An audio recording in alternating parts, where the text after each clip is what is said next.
Hello, Resurrection. Today is October the 13th. Can you believe that it is October 13th? I'm in the middle of fall break for the public schools in Williamson and Davidson County both. The fall break doesn't always line up in our two counties. We sit right here on the county line at Resurrection. But this year it's fall break for everybody. So it's been a little bit of a quiet week. Uh, and maybe attendance was down just a hair on Sunday because of it. But last Sunday, you can call that service anything but quiet. I had such a good time up at the pavilion on Sunday last week, blessing the animals, and it felt a lot like a picnic. It was loud. There was meowing and barking and beagles baying and retrievers digging and loving on people. And it's not every day that a priest gets to say something like, "Bless, O Lord, Xena Warrior Princess." Any day I can bless Xena Warrior Princess or Jolene or Patsy Cline or anything like that. I'm happy to do it. By the way, y'all have some great animal names. Your dog names are outstanding. I enjoyed that so very much, and I think everybody there did too. Thank you for the folks who brought people treats and pet treats, and I thought we had a great time.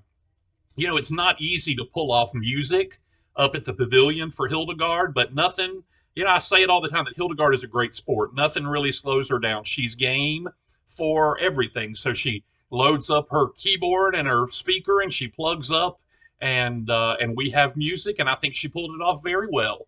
So I was glad of that. I also loved watching our parishioners with their animals, how they showed love to their animals, how they expressed it to their animals, and how their animals expressed it back to them. We talk about love a lot at Resurrection, don't we? And this was just another way that we could watch our good folks be loving, to express their love. People show love in so many different ways, and I see it in you. And I guess I don't always comment on it, but watching your expressions of love toward each other, towards your brothers and sisters in the parish, and your friends outside, and people in need, it's often very humbling for me to watch you do that. And we talk about those expressions of love all the time. Taking a meal to some, we call it the Casserole Patrol here at Resurrection, taking a meal to somebody or just calling in to check on them. It's the folks who don't get up in the morning and say, "What is it that my church?" I don't mean to be quoting President Kennedy, but they don't think of what is it that my church can be doing for me, but what is it that I can do for the people of God this morning? What is it that I can do for my church? And then I see people today in our church who have been here a long time, and they have spent their entire lives doing for other people. And then they're squeamish, they're kind of embarrassed when their turn comes. And I understand that. I mean, I feel that way myself. I don't really want to be the one being taken care of by the church. But eventually your day does come. Your day does come when you need the Casserole Patrol to reach out to you. And the reason that they do it is, one, because they love you, but two, also because you have done it so many hundreds of times before. So don't ever be squeamish about being the one that your church takes care of, because it comes for every one of us. It comes our time to do that, and your church does that because they love you, not because not because you have reached out to ask, but because they're reaching out to do, because they love you that much. People have all kinds of different ways to express their love toward their folks, whether it's their family or their spouse or their church or their friends or whoever. And there are all kinds of little books and things out in the world now that talk about that. One that talks about love languages. That's one that's been kind of in vogue in the last 4, 5, 6, 10 years or so. I keep this, I'm a tea drinker. I like to drink tea. I like coffee too, but I'm a tea drinker, and I keep this box of it's empty now, but it's a box of tea that I keep it on my shelf, and I keep it where I will notice it every now and then, because this little box of tea reminds me of a beautiful expression of love that I received. Oh, how many years has it been since Katrina? Has it been 15 years now?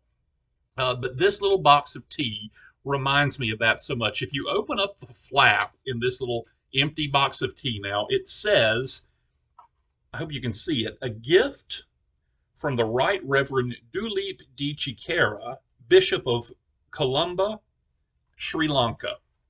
So after Katrina, we did not have anything. We didn't have water, right? We didn't have water. We didn't have trash pickup. We didn't have homes to live in. We were all ankle deep in mud. Some of us were literally knee deep in mud. People had to shovel mud out of their homes. That was literally knee deep or chest deep in some cases. There was a priest in Baton Rouge who was one of the finest men that I know, who was dealing with, I forget what kind of cancer he had, but he was dealing with cancer. But he, after Hurricane Katrina, in spite of feeling pretty badly from chemo and things like that, he came to the diocesan office in Louisiana every day, and he picked up a member of the diocesan staff, receptionist or secretary or finance person or whoever it was, and he put that person in his truck, and they drove to their house, and he would spend all day with them, shoveling out their house and washing off their belongings and salvaging what they could salvage, all the while he was dealing with what turned out to be terminal cancer. He would work all day with one staff member, and then he would show up the next day and he'd do it with the next one. And he did that every single day until they were all taken care of. And one day, my friend Mark Stevenson and I, we get a call from the airport, and they told us that the Diocese of Louisiana had a shipment that needed to be picked up. So we drove to the airport, having no idea what this was. And when we got there, there was an entire pallet, a flat of tea from the Bishop of Sri Lanka. Because what do you have in Sri Lanka that you can give? You have tea in Sri Lanka. And if you're from Sri Lanka, what is the first thing you think about when there's a disaster? Oh my goodness, where will they get their tea? Seriously. And so the Bishop of Sri Lanka sent enough tea to float the state of Louisiana for a decade. We ended up paying, I don't know, like $300 in tariffs for it or something like that. But we kept it in the diocesan office. We gave it away. I had some in my closet at home, and every time somebody would come to the house, I'd say, "Would you like some tea from the Bishop of Sri Lanka?" It became a joke with a lot of friends of my family. But when you think about it, for the Bishop of Sri Lanka sitting halfway around the world to say, "My goodness, I need to do something for those folks in Louisiana," and to give us what he had. It was a beautiful thing. And every time I look at this empty box of tea, I think, what a kind thing for somebody to do. So I don't think the Bishop of Sri Lanka sits around. I don't even know if Bishop Duleep is still living. I don't know if he's still the bishop. I could look it up. I don't think he's sitting around thinking, wasn't I a nice person when I sent all that tea to Louisiana? But I think about it. I think about it all the time. I think about what a kind thing that was. So, folks, you just give what you have. You give what you have. My grandmother used to say, as long as I have a potato, then you've got half a potato. And if we have a potato, we give a potato. We give what we have, and it's the way that we show people that we love them. And sometimes it might be lost on folks, but sometimes they'll sit around for 15 years thinking about what a kind thing you did for them. Now, we don't do it because of what people think. We do it because Jesus told us to share what we have. But sometimes it makes a big difference, even if it's just a whole lot of tea that we really don't know what to do with. It was one of the kindest things that's ever been done. Y'all do something kind for somebody. Show somebody that you love them. And if you think, wouldn't it be a nice gesture if someone were to do this or that for so and so? Well, if God puts that idea in your head, it probably is a good idea, right? So if you think that, do it. If your church can help you do that, let us know. Some of the greatest ministerial things that churches do happen because somebody says, I think it would be nice if we all got together and did this for someone. Or we have a lot of this, whether that's a thing or a skill or what. Let's get it together and let's share that out. And sometimes those things turn into huge, huge ministries.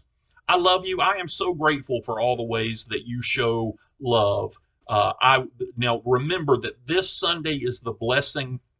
Yeah, it's the Sunday closest to St. Luke's Day, so we will bless all of our medical folks. And when I say medical folks, I mean doctors and nurses and sonographers and hospital administrators and clerical help and first responders, firefighters and police officers and EMTs. I mean, everybody that's involved in medicine. We're going to bless you on Sunday because you bless us and because you share the blessings that God has given you.